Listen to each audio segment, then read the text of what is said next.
with a video about my car. Yes, my beloved car.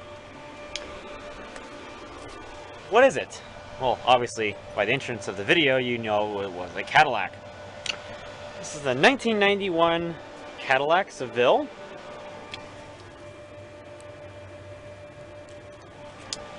And this is only the base model, but as you'll see in a moment, that doesn't matter.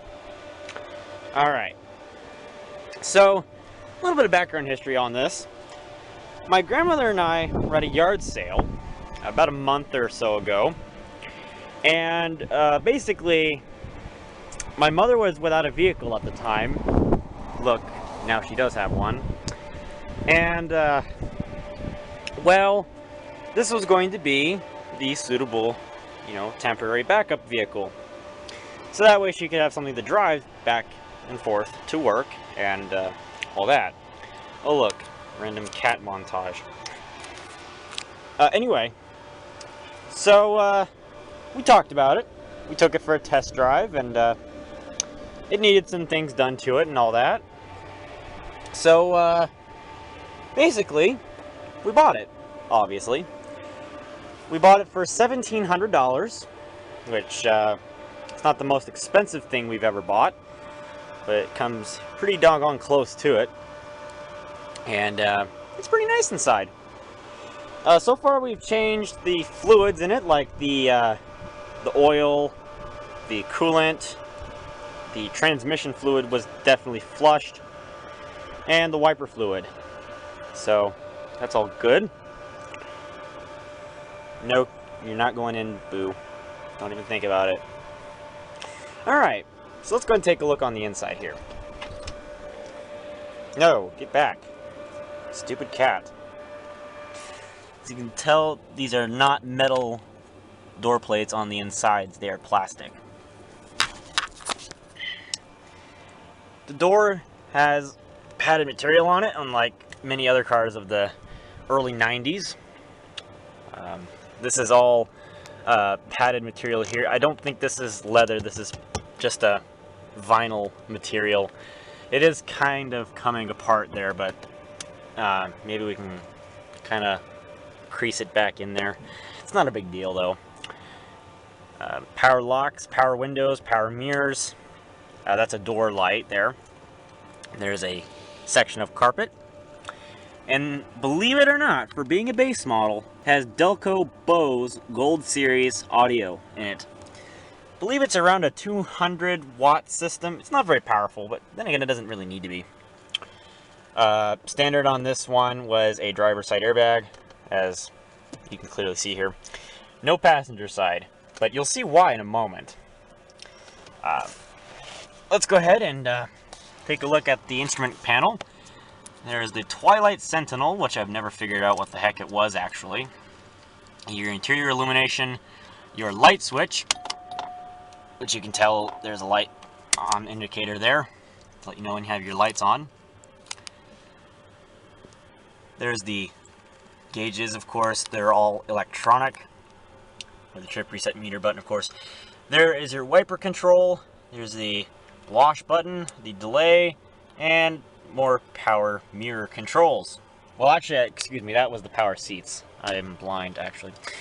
These are more power seat functions, which happen to not work on this particular one, except for the lumbar, of course. Or no, the recliner. So the recliner works. These are full plush leather seats. They are kind of cracked on the front ones, but that's to be expected. Sun exposure and wear. This one more specifically. It's got cracks in it, so I'm gonna get some seat covers for my birthday. This is all padded dash, which is nice. Everywhere is padded. The windshield is not cracked. It only has a couple chips over there, so that's pretty good. The headliner is cloth in blue in color. The interior reading lamps both work. Lined out, of course, in felt. Manually dimming rear view mirror. And the back seats are amazing. Seriously, these back seats are the best back seats I've ever been in. This is seriously like being inside of a mini limo. That's how good this actually, it really is. So let's take a look underneath, shall we? This particular version of the Seville has the 4.9 liter port fuel injection V8 in it. Something's wrong with the hood. It's really not really opening correctly. As you can see, it kind of hangs to the right there. Something's up with the hinge on this side, so I think you have to lift this side up more or something. I don't know, but there's a basic look of the motor. As you can tell, this is a port fuel injection V8, 4.9 liter. Not much to see underneath here, really. I just wanted to show you it just for kicks and giggles. There's the fan. And that's really about all there is to see. So it does have standard halogen headlights, which is nice. It does have the original Cadillac wheels, but as you can see, they're in pretty poor shape. My mom likes to go off-road driving. Yeah, she caused much more damage on this in terms of shattering this plastic. Well, actually it's glass, but you get what I mean. We need new tires on it. They're pretty thin in terms of tread. And they're pretty dirty too. The back one seemed to have a little bit more tread than the front, but oh well, that's not a big deal. The top of this is actually not metal like the rest of the car is. The top is actually out of navy blue, feels like a cloth material, and I think this is to not only give the car a unique sort of a color tone to it to match the interior, so I guess you can say it's a color keyed interior, but it's also, I think, their way of keeping rain out, because not only would it help prevent rain from getting in because it's a nice material in a way, but I think it was also, I don't remember the thing, but it was there, it was fashionable, it looked cool. So yeah, so I guess we'll hop in the back seat here real quick. Boo, you're being really cute right now, I know. Anyway,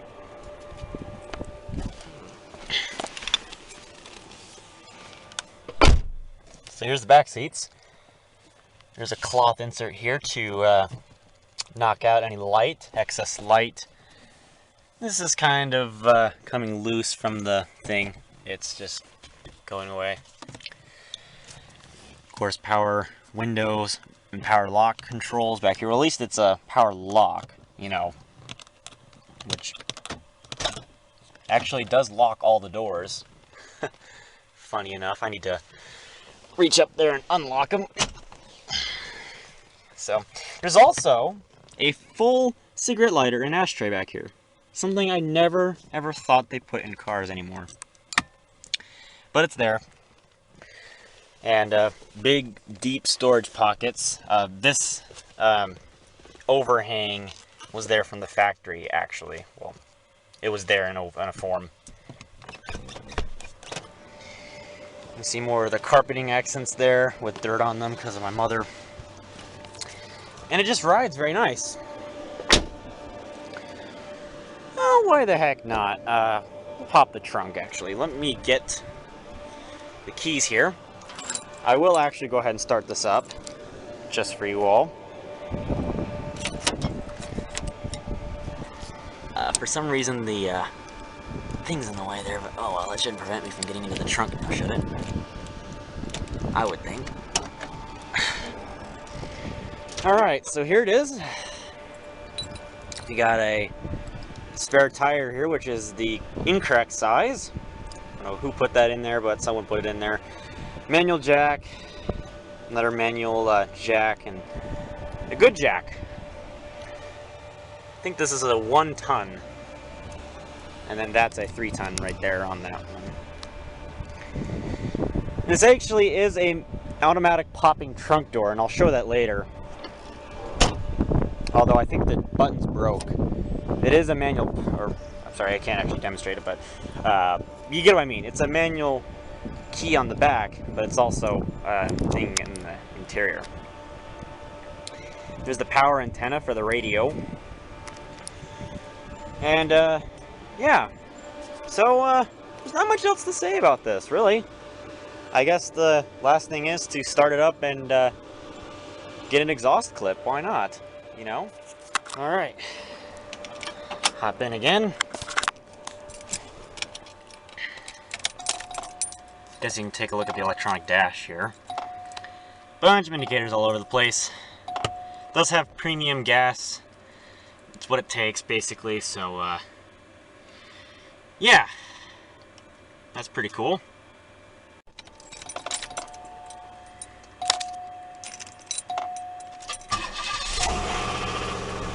Fires right up. There we go.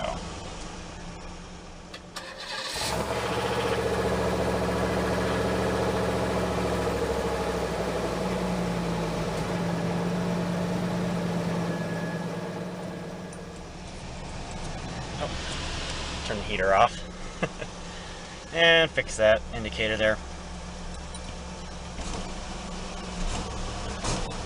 It's got an issue with the deal, so you gotta keep it easy on the throttle.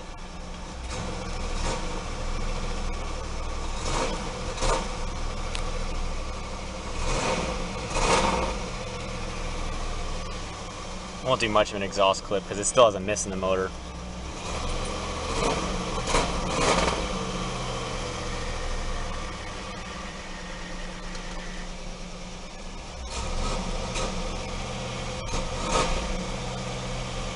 I guess it gives a little bit of a view of it, because I don't want it on too long. It's still got a miss in the motor due to I think it's a spark plug or a spark plug wire.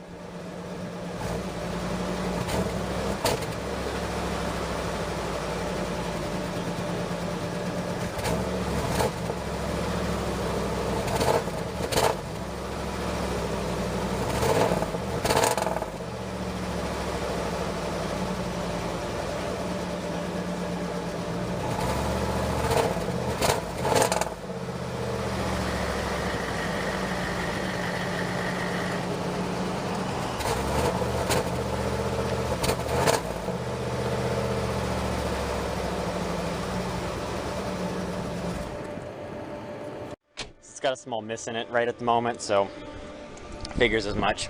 Turn that off. And turn that off.